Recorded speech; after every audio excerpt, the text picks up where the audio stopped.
Welcome to Modern Lifekeeping. I'm your host, Lori Christine. For decades, I played the role of victim. Life was happening to me instead of for me. I gave my power away to my spouse, my family, my employers, and really anyone else who wanted it. I was sleepwalking through life. My divorce and then death of my daughter forced me to see what I've been hiding from all of those years, and what I see is the infinite potential that exists in my life. Infinite potential surrounds us. We just need to bring it into our awareness. These podcasts, as well as my programs and services, are intended to show you ways to access this awareness that exists in each one of us.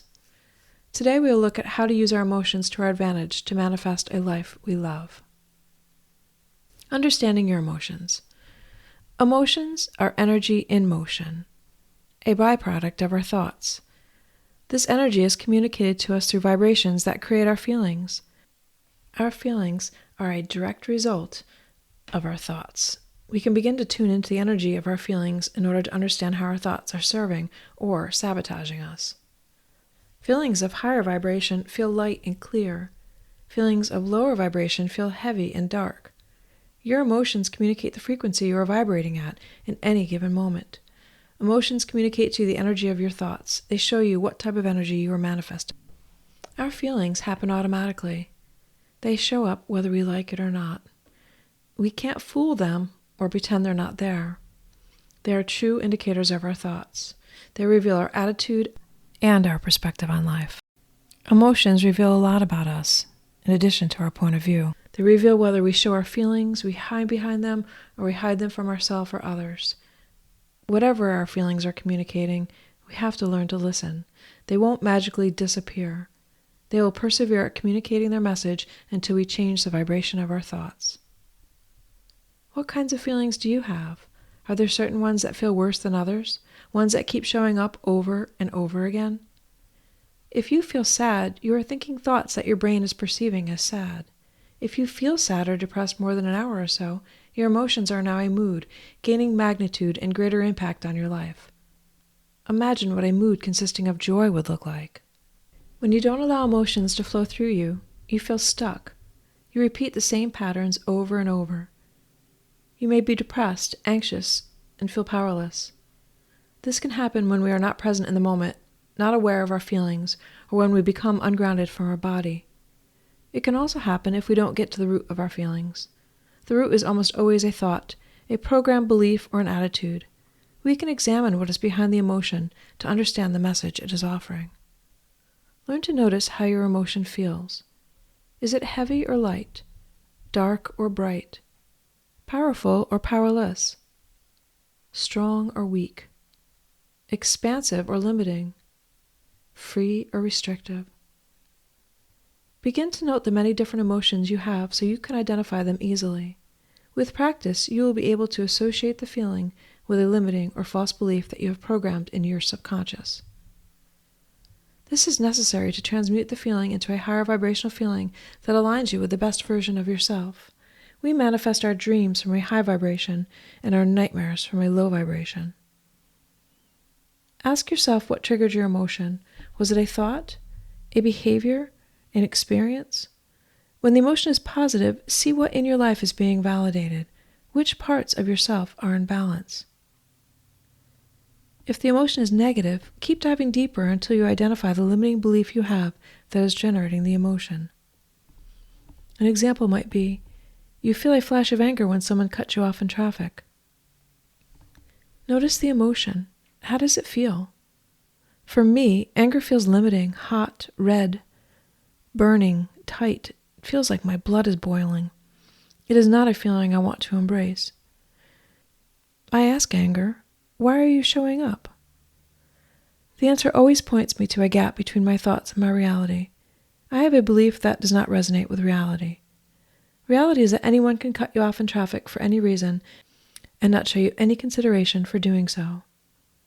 Where is my power in this situation? Is it flipping the driver off, stewing in my anger and lashing out elsewhere? Or is it in exploring the emotion deeper? The fastest and most effective way to transmute this negative emotion is to get to the root cause so that I can reach for a better feeling thought. As I look closer, I see that my anger is coming from a lack of control. I can dig deeper and find that I feel powerless that people can act that way without being accountable to anyone or anything. Why does this make me angry? Because I have a belief that people should be accountable for their actions. This belief does not serve me, and my emotions are letting me know this. Looking deeply at my belief, I discover that it feels limiting.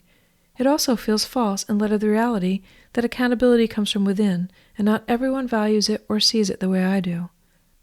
If I change my limiting belief, I can respond differently in the future. Instead of reacting with anger, I can respond with acceptance that the reality is I'm not responsible for how people drive. I can embrace a better feeling belief that the accountability of others is none of my business. These thoughts evoke a much lighter and freer feeling, closer to love than the message of anger. Of course, if they are completely reckless and continue to be, I can dial 911. If you can learn to observe the emotion, examine why it is showing up, embrace the message, show gratitude for its message, and release it, you will release the energy of that emotion. The emotion will have accomplished its mission to communicate with you. Emotions are not happening to us, they are happening for us. We can take a good hard look at what emotions show up over and over again. We can communicate and ask them directly why they are showing up. We can observe how they make us feel to understand what they are communicating. We can examine the thoughts, programming, or attitude that triggered the emotion. Giving thanks to the emotion reminds us not to take our emotions for granted. Look at the patterns in your life. What shows up the most? What is your go-to emotion? Is it joy? Peace? Love? If it's not any of those, what is it? Imagine if those were your go-to emotions, the ones you responded with, what would your life look like then? Imagine how you would feel. Think of the manifestations from that vibration. Many of us have been taught to shut down our emotions, to not allow them to take over, to not feel our emotions. We have denied, minimized, and defended our emotions. How many of us have been taught to communicate with our emotions to understand what message they are sending? There is so much being told to us through our emotions. It is our responsibility to look at the lesson in the emotions, particularly the recurring ones. Are we living our life from a place of peace, love, and joy, or are we mired in hate, greed, and fear? Which emotions do you want to vibrate at? Take the energy of any lower vibrational emotions and transform it into a higher vibration. Use the intensity of the emotion to guide you, then set your focus on a better feeling thought. Embrace that thought and charge it with the intensity of your emotion and allow that to manifest better feelings. Being aware of your emotions in the moment, assessing them and leading into the message helps you to use emotions strategically and to your advantage.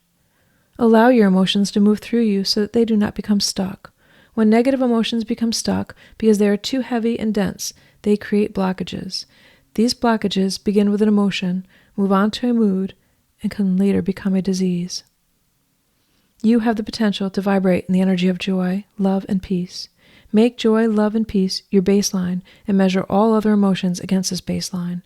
Your thoughts are vibrating automatically as emotions. Manage your thoughts and you will manage your emotions. Regulating our emotions contributes to the balance of our mind, body, and soul, and it's what we need to thrive. We can heal ourselves in this vibration. Since our feelings are a measurement or indicator of our thoughts, we can use them to assess the quality and vibration of the thoughts we are thinking. Understand your emotions by becoming aware of them as you are experiencing them. Be an observer and watch as the feeling washes over you.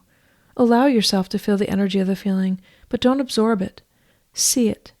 Don't be it. When the emotion feels good, embrace it and then be it. When it feels less than good, examine it and transmute it into a better feeling thought that you can embrace. We all have the power to reach for a better feeling perspective. Instead of being caught in our emotions and feelings, we can use them as they were intended, as messengers.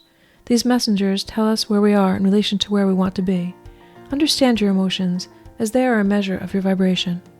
Practice thinking good feeling thoughts as often as possible throughout your day, and wait for the magic to happen. Thank you for listening to this week's episode of Modern Lifekeeping with Lori Christine. Practice understanding and processing your emotions so that you can live in peace, joy, and love. For more information on the retreats, workshops, groups, and services I offer, you can visit Keara, Keara, Kisses.com. Thank you for listening. Until we meet again, keep wondering.